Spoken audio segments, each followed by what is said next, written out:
O Supremo Tribunal Federal já recebeu 4 ações contra o indulto individual concedido pelo presidente Jair Bolsonaro ao deputado federal Daniel Silveira.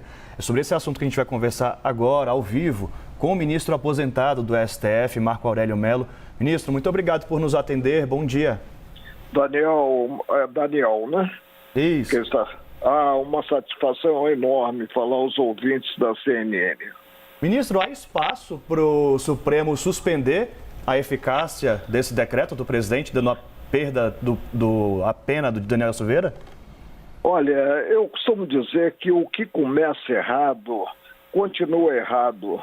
E o grande equívoco foi não terem reconhecido no processo crime a inviolabilidade do deputado, do Daniel Silveira, tal como prevista na Constituição Federal, consideradas palavras, opiniões e votos. Se tivesse sido reconhecida a inviolabilidade, a imunidade parlamentar, não estaríamos com essa celeuma toda, não teria havido posteriormente o implemento mediante decreto da graça. E agora ainda temos esse desdobramento. Volta-se ao Supremo para fustigar. E certamente não será um partido de apoio do presidente da República que estará pleiteando para se fustigar o ato do chefe do Executivo Nacional. Mas vamos aguardar e ver o que ocorre. Que prevaleça o apego maior à Constituição Federal, a temperança, a compreensão. E todos devem caminhar para sentar à mesa e conversar, e não sentar na mesa como se tem sentado. Ministro Marco Aurélio Mello, o Roberto Nonato perguntando agora, essa graça atinge apenas a pena, ministro, ou os efeitos derivados dessa pena? E aí, quando eu digo os efeitos, são perda dos direitos políticos, a inelegibilidade. Qual é a avaliação, a interpretação que o senhor tem? A Constituição Federal prevê 2 figuras. A figura do indulto e a figura da comutação da pena. O indulto sempre coletivo. Nós estamos lembrados do indulto natalino. E aí se considera o perfil do interessado e também o crime praticado e se impõem requisitos. A comutação é a modificação da pena, a substituição da pena, por exemplo, restritiva da liberdade de ir e vir, por uma restritiva de direitos. A graça está prevista no Código de Processo Penal e foi implementada pelo presidente da República. Agora é um ato de soberania do presidente. Não cabe, sob a minha ótica, questionar esse ato. E a observância diz respeito ao perdão. Afasta-se do cenário jurídico o título judicial condenatório. Ora, se esse título, além da pena privativa da liberdade, também contempla a restritiva de direitos, essa última cai por ser acessória quanto à primeira. E não se pode dizer que simplesmente o presidente da República afastou a penação considerada a liberdade, e permanece de pé a inelegibilidade do Daniel Silveira. Precisamos observar a organicidade do direito e amar, o verbo é esse, um pouco mais a lei das leis do país, que é a Constituição Federal.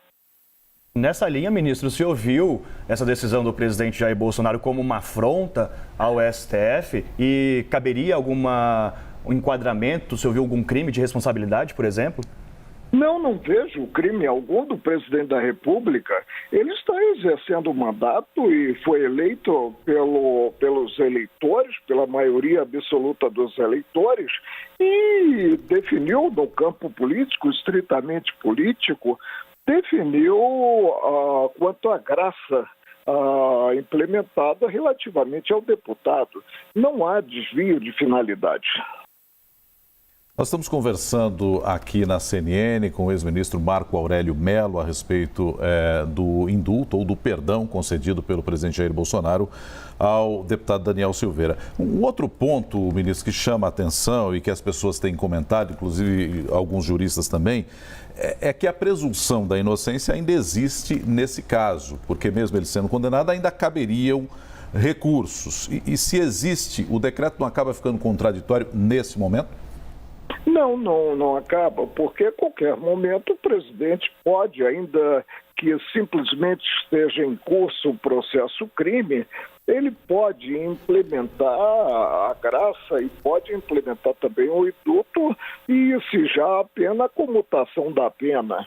Agora, o que deveria ter feito o Supremo, eu reconheço que o deputado extravasou todos os limites do razoável, deveria ter oficiado a Casa Legislativa para ser instaurado um processo considerado decoro. A meu ver, ele realmente incidiu aí numa transgressão administrativa política relativamente ao decoro.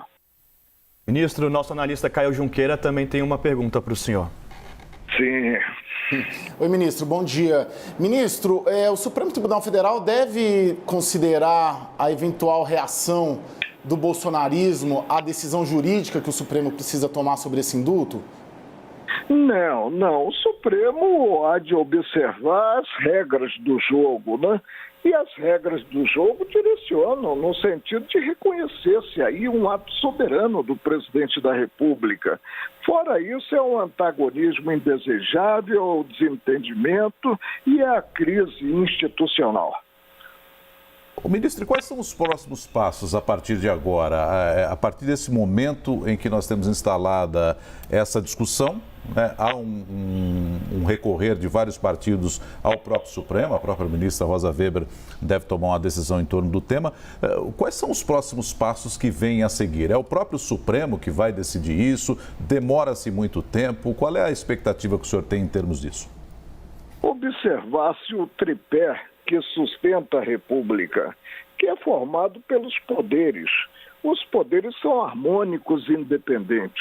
No lugar da ministra Rosa Weber, se ainda tivesse a capa sobre os ombros, eu simplesmente extinguiria esses processos que foram formalizados certamente por partidos de oposição.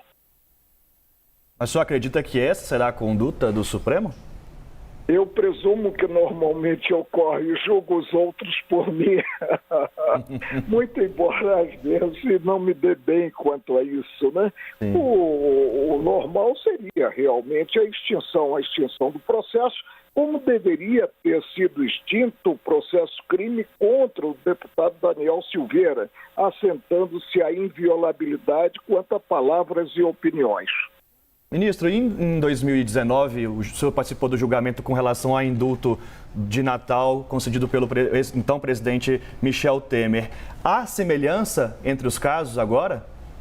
Há com essa distinção. O que implementou o presidente da República e em direito, né, os institutos têm sentido próprio, não foi o indulto, não foi a comutação da pena.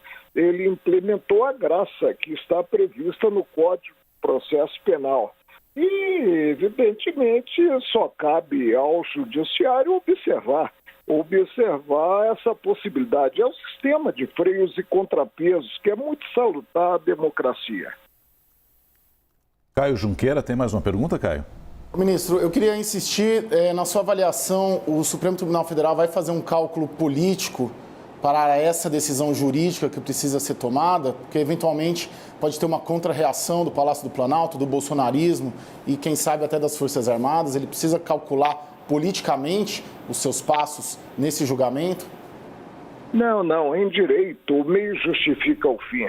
O Supremo não pode atuar nesse caso, né? Agora, a única política a qual está engajado o Supremo é a política institucional. E ele é, acima de tudo, o defensor, o guarda da Constituição Federal.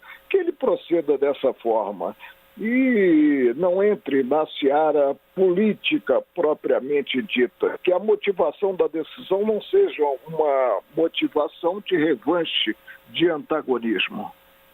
Ministro, o senhor já declarou aqui que é uma prerrogativa do presidente, que é absolutamente constitucional, na sua visão, nesse momento. Mas para nós que somos leigos na matéria, é necessário ter motivações para a concessão de um perdão? O que é que se leva em conta?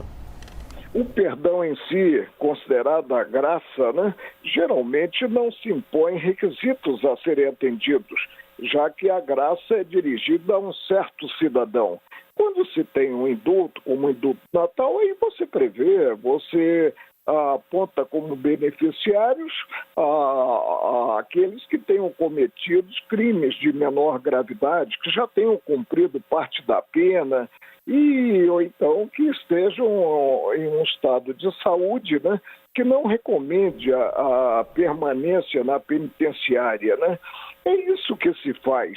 Nós precisamos, mais do que nunca, tirar o pé do acelerador. E eu vejo a turma com o pé no acelerador, não só da parte do presidente, como também da parte do Supremo, considerada a atuação principalmente do ministro Alexandre de Moraes, que virá presidir as eleições. Ele assume a presidência do TSE, se não me falha a memória, em setembro, antes das eleições, portanto. E o presidente do TSE, ele é muito mais ouvido do que o presidente Supremo. Porque no presidente Supremo nós temos iguais, lá não. Nós temos 3 integrantes do Supremo, temos 2 do STJ e 2 advogados que são escolhidos pelo Supremo. Por isso é que eu digo que a voz do presidente do TSE é uma voz muito relevante. Que ele seja comedido nos atos que venha a tomar ou atos que venha a preconizar. Excelente. Ministro Marco Aurélio Mello, ministro aposentado do Supremo, muito obrigado pelo bate-papo aqui neste domingo na CNN. Uma satisfação enorme, aposentado, mas não inativo. Não estou advogando propriamente dito, mas estou emitindo pareceres. Excelente. Obrigado, ministro. Um abraço, tchau.